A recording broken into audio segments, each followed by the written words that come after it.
आप सबको जोहार। और आज है तारीख 14 नवंबर 2024 गुरुवार। तो चलिए आज की बड़ी और प्रमुख खबरों पर नजर डालते हैं और यहाँ पर शुरुआत करते हैं पहली खबर से।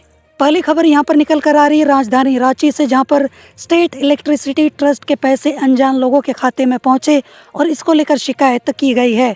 बोला यह जा रहा है कि Jharkhand state electricity employees master trust के खाते से करोड़ों रुपए वैसे लोगों के अकाउंट में पहुंच गए हैं जिन्हें मामले की कोई भी जानकारी नहीं है। अकाउंट में पैसे कहां से आए इसके बारे में उन्हें कुछ भी नहीं पता, लेकिन ऐसे लोगों का भी बैंक अकाउंट जांच के दौरान फ्रीज कर दिया गया है। अभी तक ऐसे 5 लोग सीआईडी मुख्यालय के अधिकारियों से संपर्क कर चुके हैं और इसके बाद मामले में सीआईडी मुख्यालय ने जांच का आदेश दे दिया है ताकि संलिप्तता नहीं पाए जाने पर ऐसे लोगों के बैंक अकाउंट को फ्रीज करने पर लगी रोक हटाई जा सके। और जांच से जुड़े अधिकारियों से मिली जानकारी के अनुसार प्रारंभिक जांच में 350 जिन अकाउंट में पैसा ट्रांसफर करने की जानकारी मिली है उनसे भी पैसे विभिन्न अकाउंट में ट्रांसफर हो गए थे।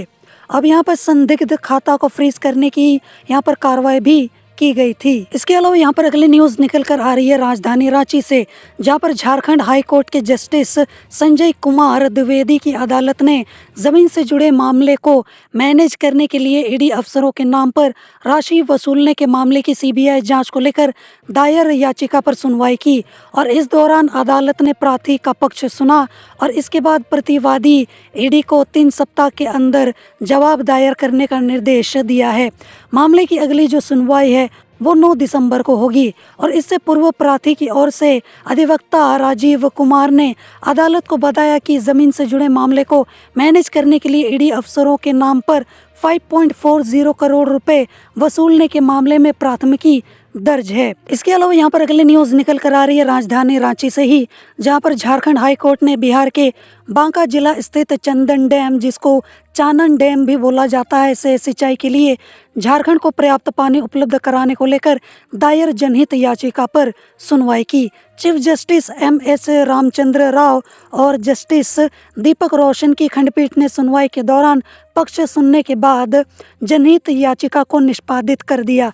खंडपीठ ने कहा है कि यह झारखंड और बिहार दोनों राज्यों के पानी विवाद का मामला है, इस पर कोर्ट जो है वो हस्तक्षेप नहीं करेगा। प्रार्थी अपना पक्ष दूसरी जगह पर रखने के लिए वैकल्पिक रास्ता खोजने के लिए स्वतंत्र हैं। इसके अलावा अगली खबर आपकी सेहत को ध्यान में रखते हुए निकलकर सामने आ रही है, जहां बोला यह जा रहा है कि बरसात और ठंड के बीच मच्छर जनित बीमारियों का फैलाव तेजी से होता है। तो ऐसे में इस बदलते हुए मौसम में डेंगू और चिकनगुनिया से सतर्क रहने की ज़रूरत है।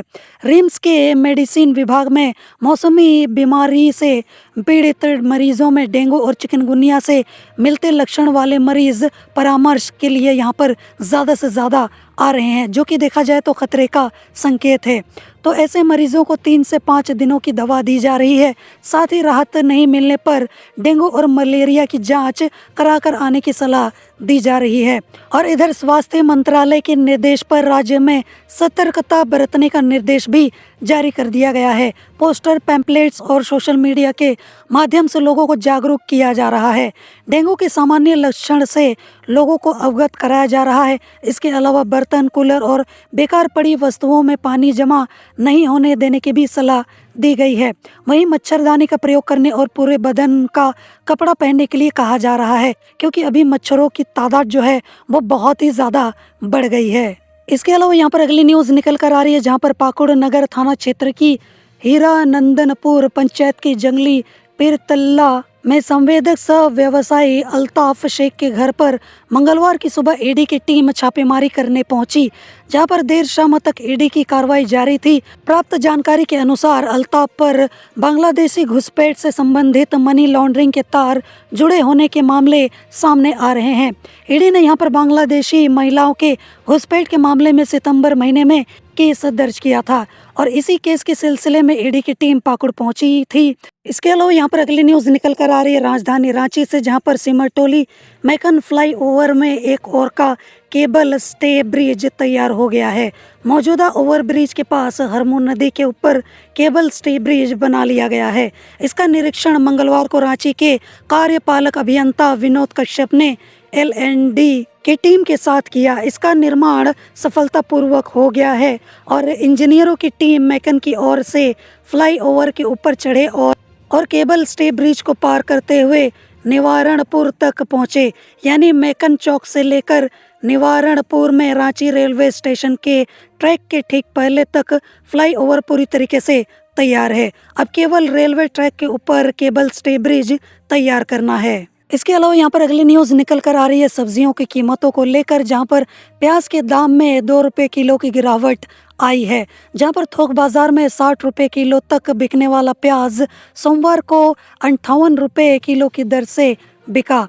यहाँ प्याज 50 से 58 रुपये किलो की दर से बिक रहा है। थोक व्यापारी ने कहा कि शनिवार की तुलना में सोमवार को इसकी आवक में बढ़ोतरी हुई। शनिवार को 10 ट्रक प्याज की आवक थी, जबकि सोमवार को 25 ट्रक प्याज आया। यह प्याज महाराष्ट्र, आंध्र प्रदेश, राजस्थान और कर्नाटक से आ रहा है। इसके अलावा यहाँ पर जो व्यापारी है वो ये भी अनुमान लगा रहे हैं कि आने वाले 3 से 4 दिनों के अंदर दाम में और भी ज़्यादा गिरावट आने की संभावना है। वही सादा आलू 20 से 25 रुपये और यहाँ पर लाल आलू 26 से 27 रुपये किलो की दर से बिक रहा है। सादा आलू बंगाल से और जो लाल आलू है वो उत्तर प्रदेश से आ रहा है। इसके अलावा यहाँ पर अगली न्यूज निकल कर आ रही गिरिडीह से, जहाँ पर केंद्रीय मंत्री जेपी नड्डा ने मंगलवार को जम्मू विधानसभा के देवरी के तिवारी डी मैदान में भाजपा प्रत्याशी डॉक्टर मंजू कुमारी व बगोदर विधानसभा से पार्टी के प्रत्याशी नागेंद्र महतो के समर्थन में बगोदर स्टेडियम में विजय संकल्प सभा में कहा कि इस सभा में उपस्थित भीड़ इस बात का संकेत है कि यहाँ के लोगों ने झारखंड की भ्रष्ट सरकार से छुटकारा पाने का मन बना लिया है। और कहा कि जब झारखंड का आंदोलन चल रहा था तो यही लालू यादव ने कहा था कि झारखंड उनकी लाश पर बनेगा, जबकि कांग्रेस हमेशा टाल मटोल करती रही। भाजपा ने झारखंड को बनाया है तो इसे संवारेगा भी और आगे संवारने की जिम्मेदारी भी लेगा। उन्होंने आगे कहा कि उनको झारखंड की चिंता है और झारखंड को मुख्य धारा में लाने का काम नरेंद्र मोदी की सरकार ने किया भी है। इसके अलावा यहाँ पर अगली न्यूज निकल कर आ रही है धनबाद से, जहाँ पर झारखंड और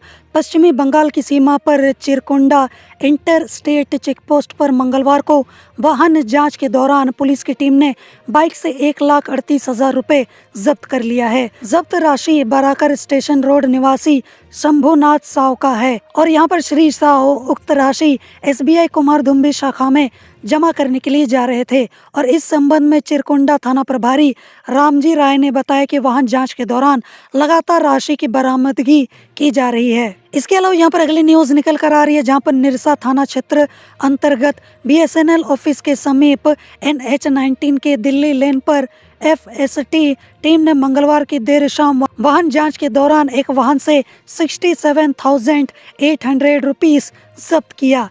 और यहाँ पर निरसा पुलिस जब्त रुपया आयकर विभाग धनबाद में जमा कराने की प्रक्रिया फिलहाल तो कर ही रही है और पुलिस वाहन में सवार युवक से पूछताछ भी कर रही है कि उनके पास इतना पैसा कहां से आया। और यहाँ पर निरसा थानेदार मंजीत कुमार ने कहा कि मंगलवार की देर शाम वाहन जांच के दौरान निरसा से धनबाद की ओर जा रही कार से मुगमा के वृंदावनपुर निवासी प्रकाश चौहान के पास से 67,800 रुपीस जब्त किया गया है और पुलिस फिलहाल यहाँ पर प्रकाश चौहान से पूछताछ कर रही है। अगली न्यूज निकल कर आ रही गिरिडीह से, जहाँ पर डुमरी थाना क्षेत्र के जामतारा में बन रहे डुमरी रेफरल अस्पताल के निर्माणाधीन भवन में मुंशी के रूप में कार्यरत एक व्यक्ति को सोमवार की देर शाम ग्रामीणों ने महिलाओं का वीडियो बनाने के आरोप में पिटाई करते हुए पुलिस के हवाले कर दिया। वही थाना प्रभारी प्रणीत पाटिल ने बताया कि महिलाओं का वीडियो बनाने के आरोप में ग्रामीणों ने शमसुद्दीन अंसारी नामक व्यक्ति को पुलिस के हवाले किया है। फिलहाल अभी तक किसी के द्वारा इस संबंध में लिखित शिकायत नहीं दी गई है। इसके अलावा यहाँ पर अगली न्यूज निकल कर आ रही है धनबाद से, जहाँ पर झरिया विधानसभा क्षेत्र की कांग्रेस प्रत्याशी पूर्णिमा नीरज सिंह के पक्ष में मंगलवार को त्रिलोकनाथ मवी मोहलबनी मैदान में आयोजित सभा में विधायक एवं इंडिया गठबंधन की प्रचारक कल्पना सोरेन ने कहा कि झरिया को बेचकर खाने वाले इकट्ठे हो गए हैं, इससे आपको सावधान होना है और झरिया को बचाने वाला कोई आता है तो उसकी हत्या करवा दी जाती है। जिम्मेवारी आपकी है कि आप झरिया को बचाने में लगी पूर्णिमा सिंह का साथ देंगे या फिर झरिया को उजाड़ने वालों का साथ देंगे। मंच से यहाँ पर संबोधन के दौरान कल्पना सोरेन ने जैसे ही नीरज सिंह हत्याकांड की चर्चा शुरू की तो वो भावुक हो गई और उन्होंने कहा कि जब मैं पूर्णिमा के विषय में सोचती हूँ तो बहुत दुख होता है और बुरा भी लगता है। एक लड़की शादी होकर जब ससुराल आती है तो उसके कुछ सपने होते हैं, लेकिन हत्यारों ने नीरज सिंह को गोलियों से भूनकर पूर्णिमा का पूरा जीवन तबाह कर दिया। इसके अलावा यहाँ पर अगली न्यूज निकल कर आ रही है पश्चिमी सिंहभूम से, जहाँ पर झारखंड विधानसभा चुनाव 2024 के पहले चरण की वोटिंग से पहले नक्सलियों ने मतदान करने से लोगों को रोकने की कोशिश की है। नक्सलियों ने यहाँ पर पेड़ काटकर सड़क पर गिरा दिया और उस पर लाल पोस्टर लगाकर लोगों से अपील की कि वे वोट ना करें, वोट का बहिष्कार करें। यहाँ पर प्रतिबंधित नक्सली संगठन भारतीय कम्युनिस्ट पार्टी माओवादी ने लाल रंग के कपड़े पर सफेद स्याही से लिखा है कि सावधान सावधान, वोट मत दो, वोट का बहिष्कार करो, अपना गांव में अपना राज व जन सरकार बनाओ। उसके नीचे अपनी पार्टी का नाम भी लिख दिया है। साथ ही साथ नक्सलियों ने बैनर लगाकर भी काफी सारी अपीलें की है, जैसे कि एक बैनर के पास में दूसरा पोस्टर भी लगा रखा है जिस पर लिखा है विधानसभा चुनाव का बहिष्कार करें, गांव-गांव में क्रांतिकारी जन कमेटी का पुनर्गठन और मजबूत करें। इसके अलावा यहाँ पर अगली न्यूज निकल कर आ रही है जेएसएससी सीजीएल को लेकर, जहाँ पर झारखंड हाईकोर्ट ने यहाँ पर सीजीएल 2023 के पेपर लीक मामले की सीबीआई से यहाँ पर जांच कराने को लेकर दायर जनहित याचिका पर सुनवाई की। Chief justice MS Ramchandra Rao और यहाँ पर जस्टिस दीपक रोशन की खंडपीठ ने इस याचिका को वापस कर दिया। और यहाँ पर कोर्ट ने क्या कहा, चलिए इस पर भी हम लोग थोड़ा सा चर्चा कर लेते हैं। तो यहाँ पर कोर्ट ने मामले की सुनवाई करते हुए कहा कि प्रार्थी अधिवक्ता है, तो ऐसा लगता है कि यह जनहित याचिका किसी दूसरे मकसद से फाइल की गई है।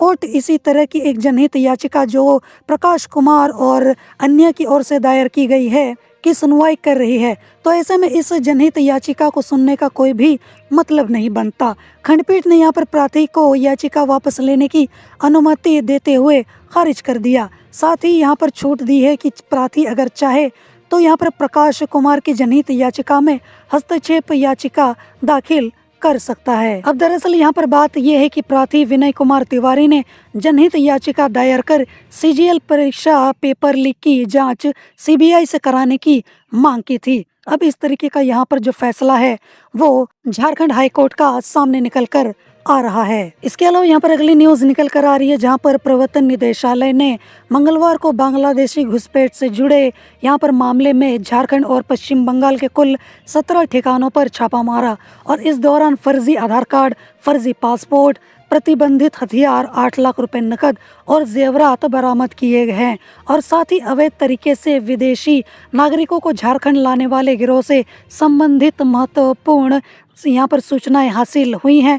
फिलहाल इस गिरोह के संबंधित सूचनाएं सार्वजनिक नहीं की गई हैं। और इसके अलावा सेक्स रैकेट चलाने के उद्देश्य से बांग्लादेशी युवतियों को रांची लाने के आरोप में बरियातू थाने में एक प्राथमिकी दर्ज की गई थी। सितंबर 2024 में ईडी ने इसी प्राथमिकी को ECIR के रूप में दर्ज किया था और मामले की शुरुआती जांच के बाद ईडी ने 12 नवंबर की सुबह रांची, पाकुड़ और पश्चिम बंगाल के कोलकाता और 24 परगना जिले में संबंधित लोगों के ठिकानों पर छापा मारा। इसके अलावा यहाँ पर अगली न्यूज निकल कर आ रही है, जहाँ पर झारखंड हाईकोर्ट के जस्टिस संजय कुमार द्विवेदी की अदालत ने रांची की निचली अदालत में दर्ज शिकायतवाद और संज्ञान आदेश को चुनौती देने वाली क्रिमिनल रीट याचिका पर मंगलवार को सुनवाई की और अदालत ने प्रार्थी का पक्ष सुनने के बाद मामले के प्रतिवादी भारतीय क्रिकेट टीम के पूर्व कप्तान महेंद्र सिंह धोनी को नोटिस जारी करने का निर्देश दिया है। साथ ही यहाँ पर धोनी को जवाब दायर करने को कहा है। प्रार्थी मिहिर दिवाकर की ओर से अधिवक्ता अवनीश शेखर ने पक्ष रखते हुए अदालत को बताया है कि महेंद्र सिंह धोनी ने आर्का स्पोर्ट्स एंड मैनेजमेंट प्रणाली के निदेशक मिहिर दिवाकर और उनकी पत्नी सौम्या दास पर 15 करोड़ रुपए की धोखाधड़ी का आरोप लगाते हुए रांची की निचली अदालत में शिकायतवाद दायर किया है। उसकी सुनवाई करते हुए निचली अदालतों ने प्रार्थी के खिलाफ संज्ञान आदेश पारित किया है। अब यहाँ पर अधिवक्ता शेखर ने शिकायतवाद और संज्ञान आदेश को निरस्त करने का आग्रह किया है। उल्लेखनीय है कि प्रार्थी मिहिर दिवाकर और अन्य ने क्रिमिनल रीट याचिका दायर की है। अब यहाँ पर समझ लेते हैं कि आखिर यहाँ पर मांजरा क्या है। तो आर्का स्पोर्ट्स द्वारा दुनिया भर में क्रिकेट एकेडमी खोलने के लिए वर्ष 2017 में महेंद्र सिंह धोनी और मिहिर दिवाकर के बीच समझौता हुआ था।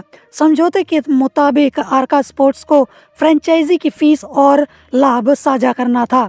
आरोप है कि यहाँ पर कंपनी ने समझौते की शर्तों का पालन नहीं किया, जिससे यहाँ पर धोनी को लगभग 15 करोड़ रुपए का वित्तीय नुकसान उठाना पड़ा है। इसके अलावा यहाँ पर अगली न्यूज़ निकल कर आ रही है धनबाद से, जहाँ पर रेलवे में यूनियन की मान्यता के लिए होने वाला मतदान 4 दिसंबर को होगा और रेलवे की ओर से इसकी तैयारी चल रही है। मतदान स्थल पर सीसीटीवी लगाने, मत पेटी और स्याही की खरीद में कोई परेशानी ना हो, मानदंडों के आधार पर बूथ में कोई कठिनाई, मतपत्र मुद्रण व्यवस्था के संबंध में पुष्टि, चुनाव रिकॉर्ड और डेटा की रिपोर्टिंग के प्रारूपों पर विचार, मतदान अधिकारी सहायक की नियुक्ति के संबंध में आवश्यक कदम जो हैं वो उठाए जा रहे हैं। और यहाँ पर रेलवे में यूनियन की मान्यता के लिए होने वाला मतदान 4 दिसंबर से 6 दिसंबर तक चलेगा। अगली खबर यहाँ पर निकल कर आ रही है देवघर से, जहाँ पर एक तरफ झारखंड में पहले चरण का जो चुनाव है वो समाप्त हो गया, वहीं दूसरे चरण के चुनाव का प्रचार अपने चरम पर है। और इसी क्रम में पीएम मोदी ने देवघर के सारठ विधानसभा में चुनावी जनसभा को संबोधित किया। साथ ही यहाँ पर पीएम मोदी ने इस दौरान हेमंत सरकार को बांग्लादेशी घुसपैठियों के मुद्दे पर घेरा। उन्होंने कहा कि घुसपैठियों ने आपका रोजगार और जमीन छीना है। पीएम ने कहा कि इस बार झारखंड में जेएमएम और कांग्रेस का सुपड़ा साफ हो जाएगा। अब आगे पीएम मोदी ने सारठ से कांग्रेस को निशाना साधते हुए ये भी कहा है कि कांग्रेस जाति के आधार पर लोगों को बांटने का काम कर रही है। उन्होंने कई जातियों के नाम गिनाते हुए कहा कि ये सभी ओबीसी हैं, लेकिन कांग्रेस चाहती है कि ये जो जातियां हैं वो आपस में ही लड़ जाए। हालांकि सवाल ये उठता है कि जो पार्टी सुबह से लेकर रात तक हिंदू मुस्लिम करती रहती है, एक है तो सेफ है, इस तरीके के भाषण देती रहती है, तो इस तरीके की जो पार्टी या फिर इस तरीके के जो नेता हैं जब इस तरीके का भाषण देने लगते हैं तो थोड़ा अटपटा और थोड़ा सा मजाकिया सा ही लगने लगता है। और कभी कभी लगता है कि इनका जो भाषण है या फिर इनकी बातों को सीरियसली बिल्कुल भी नहीं लेना चाहिए, जो कि मैं आपको बताते हुए बिल्कुल भी नहीं ले रहा हूँ और मुझे लगता है कि आपको भी नहीं लेना चाहिए। मैं तो बस न्यूज़ कवर कर रहा हूँ, इसीलिए मैं आपको सारी जानकारी दे रहा हूँ, नहीं तो मुझे लगता है कि इन सभी चीज़ों का कोई मतलब नहीं बनता। और यहाँ पर मोदी जी ने जो भी बोला है उनकी बातों को आपको सीरियसली बिल्कुल भी नहीं लेना चाहिए। अब यहाँ पर उन्होंने आगे और भी सारी बातें बोली है, जैसे कि कांग्रेस के इरादे बेहद खतरनाक हैं। उन्होंने आगे ये भी कहा है कि कांग्रेस के शहजादे ने साफ कर दिया है कि वो SC ST और OBC का आरक्षण ख़त्म करना चाहते हैं। हालांकि मैं आपको यही बोलूँगा कि इन सभी बातों को सुनकर इमोशनल नहीं होना है, आपको थोड़ा सा दिमाग लगाकर सोचना है कि बोलने वाला कौन है और यहाँ पर चीज़ें धरातल यानी कि ग्राउंड में असलियत में क्या हो रही हैं। इसके अलावा यहाँ पर अगली न्यूज़ निकल कर आ रही है गुमला से, जहाँ पर गुमला में मतदाताओं ने बूथ में बवाल कर दिया, हंगामा कर दिया और फिर से यहाँ पर चुनाव करने की मांग रखी है। आखिर दरअसल हुआ क्या?